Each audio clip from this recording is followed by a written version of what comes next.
1934 Ford. That says a lot right there, but it doesn't say anything until you look more at the paint job. Yeah, you may be dazzled by now, but wait until you start really looking at it. Not only does it have a wonderfully nice sized, beautiful fitting engine, it also has one heck of a paint job. Either that, or it caught fire once and they just decided to spray paint it, like some kind of cartoon. Wake up, this is reality. Where it is cooler, way cooler than anything you could live in a movie.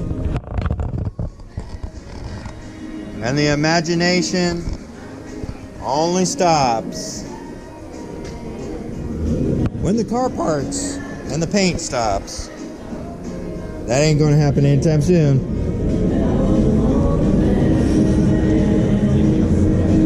This is a beauty. A real beauty.